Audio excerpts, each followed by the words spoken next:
السلام علیکم ورحمۃ اللہ۔ اور کیا حال ہے؟ خیریت سے ہیں؟ سب خیریت ہے؟ طبیعت ٹھیک ہے؟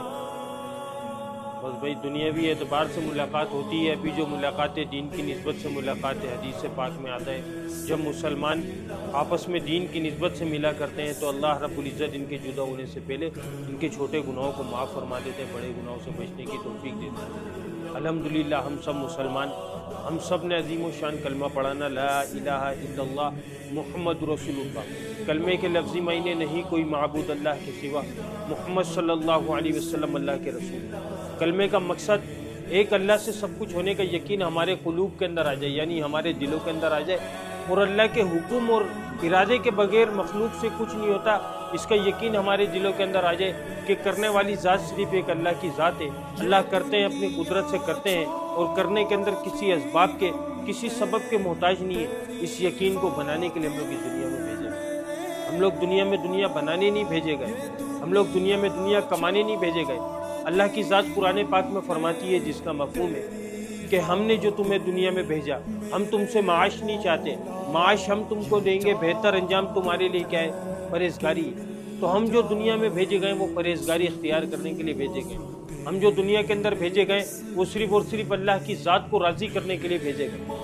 ہم اپنی مرضی سے دنیا میں نہیں آئے، خدا کی قسم اللہ تعالیٰ نے ہمیں بھیجا ہے، بڑے مختصر سے وقت کے لیے بھیجا ہے۔ علماء دینوں سے سنا کہ یہ جو دنیا کی زندگی ہے 2 سے 2.5 منٹ کی زندگی ہے۔ قبر سے جب اٹھایا جائے گا پوچھا جائے گا کہ دنیا کے اندر کتنا وقت گزار کر آیا ہے، مجھ سمیت ہر انسان کہے گا کہ 2 سے 2.5 منٹ گزار کر آیا ہوں۔ اس 2 سے 2.5 منٹ کے اندر اللہ کی ذات کو راضی کر کر جانا ہے۔ کلمہ پڑھنے کے بعد اللہ کا سب سے بڑا حکم ہم سب پر کیا فرض ہوا؟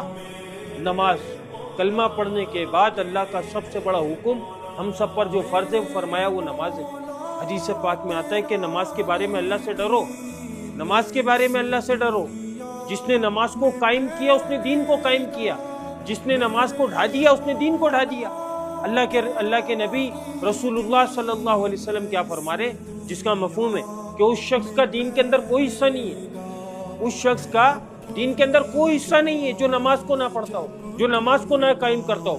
منافق اور مشرک اور مسلمان کے بیچ جو حائل ہے وہ نماز حائل ہے۔ اب ہم خود اپنا محاسبہ کر لیں کہ ہم نے نماز کو قائم کیا ہے تو ہم نے دین کو قائم کیا ہے۔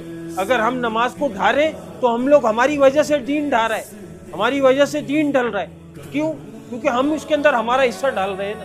تو میرے بھائی نماز اللہ کا سب سے بڑا حکم ہے۔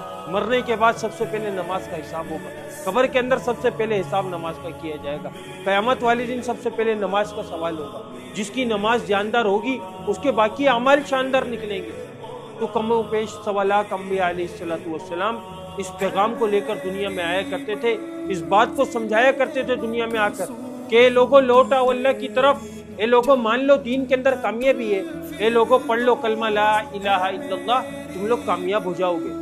جس نے وقت کے نبی کی بات کو مانا اللہ رب العزت نے اسے کامیاب کیا، جس نے وقت کے نبی کی بات کو نہیں مانا اللہ رب العزت نے اس کو ناکام کیا۔ اب ہم سب کا ایمان، ہم سب کا یقین رسول اللہ صلی اللہ علیہ وسلم آخری نبی ہیں، قیامت تک کوئی نبی نہیں آئے گا خدا کی قسم۔ تو ختم نبوت کی برکت سے یہ نبیوں والی محنت کو کرنا یہ ہم سب کی ذمہ داری ہے، یہ اس امت کی ذمہ داری ہے۔ کس کی برکت سے؟ ختم نبوت کی برکت سے۔ اور یہ ذمہ داری اللہ نے لگائی ہے، اور اللہ رب العزت اس ذمہ داری کے بارے میں ہم سب سے پوچھے گا۔ میرا دین مٹ رہا تھا، بتا کیا کر کر آیا تو میرے دین کے لیے۔ میرے بھائی اسی پیغام کو پھیلانے کی محنت، فکر اور کوشش ہو رہی ہے۔ ایک ایک کے پاس جا کر بھی کوشش کرتے ہیں، سوشل میڈیا کے ذریعے بھی کرتے ہیں، کیونکہ سوشل میڈیا پر بے حیائی، فحاشی، ناشنا گانا ہم لوگوں کی وجہ سے عام ہو رہا ہے۔ تو اسی کے پازیٹیو اللہ کے پیغام کو عام کرنے کی محنت کر رہے ہیں۔ اگر کوئی بات بری لگی ہو یا کوئی بات ناگوار گزری ہو تو دل سے معذرت چاہتے ہیں، اللہ ہم سب کو عمل کی توفیق عطا فرما دے۔ بسم اللہ الرحمن الرحیم، سبحان ربک رب العزۃ عما یصفون والسلام علی المرسلین والحمد للہ رب العالمین، آمین برحمتک یا ارحم الراحمین۔